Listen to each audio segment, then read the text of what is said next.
Hello to our public, my name is Alexandra Miralles and I will introduce you to our fifth session of our conference calls today. Today we will briefly discuss American foreign policy through the late 19th century and 20th century. When experts assured that imperialism began, we will place the departure point of this discussion in the Spanish-American War of 1898 because it's a significant date that many experts mark that it's the start of imperialism in Latin America. Thank you for joining me today. Mr. Visent, the floor is yours. Okay, so good morning. Thank you, Ale, for calling me again. It's a pleasure as usual. I would like to thank you for this opportunity as well as my fellows that will talk later. So we're going to dig a little bit into the Spanish-American War. And it took place in 1898, but some state that the conflict started some years before with the Wilson government tariff, which were restrictions on imports of sugar to the US, and it hurt severely the economy of Cuba. So there was a revolt against the Spanish colonial regime by a group called the Insurrectos, and Spanish sent, General Butcher Whaler in order to stabilize the situation.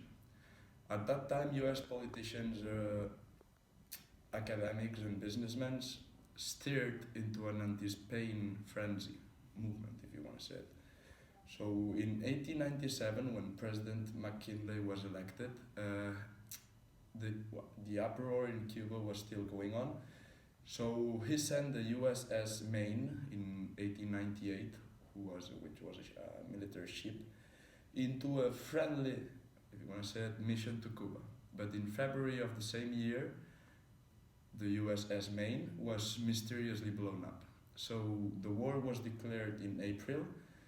In order to justify to the world why the US was entering the war, they passed the Teller Amendment, in which it was stated that Cuba would be an independent country after the war. So the thing is that the US fought the war in different fronts. In May, for example, they attacked in Manila in order to plan the invasion of the Philippines, and they also invaded Guam and Puerto Rico, which were as well Spanish colonies. So the war ended in December with the Treaty of Paris, which is very important because Cuba became an independent country, but Guam and Puerto Rico and Philippines as well were kept by the US as colonies by itself. Thank you, Mr. Visent, for this briefly introduction. Now that we are placed into today's topic, we will like to dig a little bit more in. Mr. Badal, can you elaborate further on American exceptionalism and economic growth? Really glad to be here today. Well, the most significant notable wars in which the U.S. took part throughout the 20th century are arguably both World Wars, the Korean War as well as the Vietnam War and the Gulf War. Now, these series of wars are probably more famous than the rest of them because they affected both politically and militarily more than the others. And throughout the 20th century, U.S. policy became centered around the development. U.S. war policy, but rather became centered around the development of self-sovereignties by means of having the government that they intended to become a suzerainty invaded. This means that they would usually wage wars in other territory, which was not their national territory. They would wage those wars in proxy wars, so-called proxy wars. Proxy wars are conflicts which are disputed in foreign territory, but then it's two main parts fighting for an interest over that country. Well, this way of waging war started because of the beginning of the Cold War, which started in 1948, and it was developed throughout the first years of war. Um, we can see that in the Korean War, which began in 1950, and the thing is, it was based around the Truman Doctrine, and in fact, the Marshall Plan, which is a plan that is well known nowadays, was a product of that doctrine, and what it did is basically to invest money in order to have other countries not joining the USSR, but rather joining capitalism and the side of the so-called allies, which was the product of having the nuclear weapons they both developed. So they ended up not fighting directly, but it's actually in the smaller wars that we can seriously consider what the U.S. intended throughout the Cold War to gain.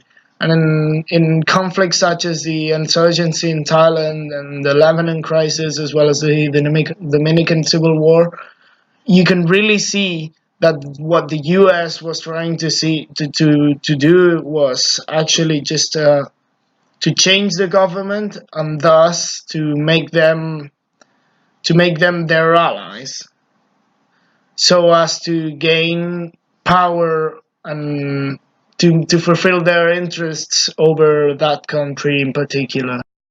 Now, with these examples, I shall end my intervention.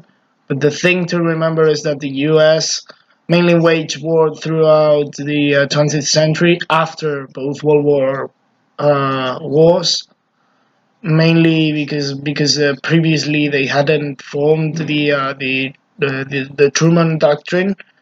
Um, they waged war on basis of interest and geopolitical strategy because they didn't want other countries to fall around the orbit of the USSR. After Badal comments, I would like to know more specifically about the US foreign policy affected Latin America countries. I give the floor to Ms. Guardia. Good morning, Alexandra, and good morning, everyone. First of all, I would like to give a big thank you for letting me be here today and to just elaborate on my comments on the topic. And also thank you to my colleagues that actually made very interesting comments and that will help me introduce my view. So, as an expert of US foreign policy, I would like to advance a bit on chronology and exemplify the case study of Venezuela. I think the case study of Venezuela is a very interesting case to see the US foreign policy in an imperialist kind of way, okay? So, the US policy in the 1990s was part of a common pattern that I can define and I will explain now. So, after the American Spanish War, okay, the American forms of interference in Latin America were based in the support of Latin America dictatorial regimes. So these regimes were supported by institutions by Western institutions like the IMF or the World Bank. Okay, so this support of the U.S. throughout these institutions backed leaders that were, of course, linked to the privatization of many economic sectors. So there was, of course, an economic interest there. So the U.S. wanted to establish economic ties with Latin American countries because they were rich in natural resources. And to do so, they just backed up some client, like these leaders, that they made sure of the privatization of these sectors so that Americans could exploit the resources, okay? So there were nearly public monopolies that include natural resources, energy, finance, trade, transport, and so on. And so this was all prompted by Americans. Okay, so this strategy actually prompted the discreditization of neoliberalism and this was a direct consequence of the US foreign policy that led to continent-wide popular uprisings, resulting in regime change and the rise of nationalist populist governments. So, declining regimes of America, were very important, because when these just gone too far, what Americans did was use military and economic aid to repress the opposition that actually emerged from this strategy. So the imperial propaganda via the mass media provide political legitimacy and diplomatic backing, especially when declining regimes engage in gross human rights violation and high-level corruption. We must not forget that the U.S. foreign policy has two strategies, and they are used depending on the necessity.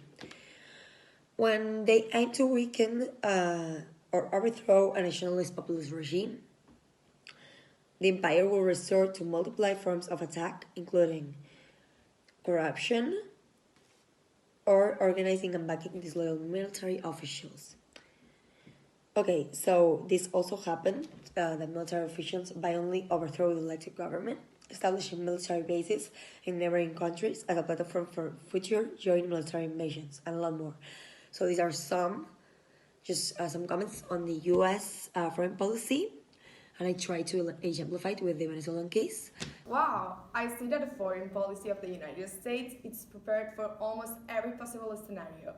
Ms. Morales, could you elaborate on the U.S. failure to destabilize a democratically elected nationalist popular regime in Venezuela? Grateful for all of you, and especially for Sara Guardia for their analysis on foreign policies of the United States toward countries such as Venezuela and their economic impact. And I just wanted to connect this to the time of Hugo Chavez.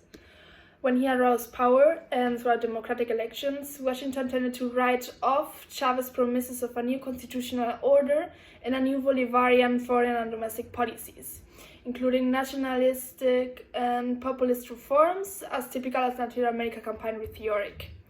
The general thinking of the United States Department was that Chavez was engaging in electoral demagogy, and he will come to his sense after taking office, as this was the will of the United States. But in a second round of elections, Chavez was elected for a second time, and concerns arise.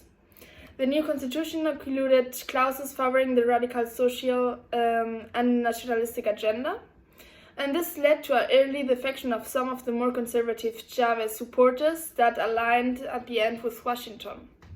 Chavez was very independent and very difficult to control. At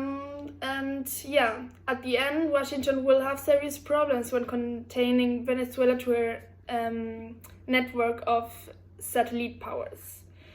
This was firstly, because the neoliberal model fell into a deep crisis throughout the region, discrediting the US clients in Bolivia, Argentina, Ecuador, Brazil, and elsewhere. Secondly, there were popular revolts during the crisis, and populist and nationalist politicians came to power. They wanted to reject the US Central Regional Trade Agreements. And thirdly, Washington launched a war on terror in the Middle East. And in Latin America, Washington launch of the war of terror occurred precisely at a high point of crisis there in Latin America on popular rebellions. And this undermined the hope of the United States to get support. Chavez dismissed US officials' threats and realigned his national with emerging Latin America populist consensus. And this is very what James Petras wrote in his books. It is very easily written. Washington's aggressive militarist posture backfired, polarizing relations, increasing tensions, and, to a degree, radicalizing Venezuela's foreign policies. Thank you very much, Alexandra.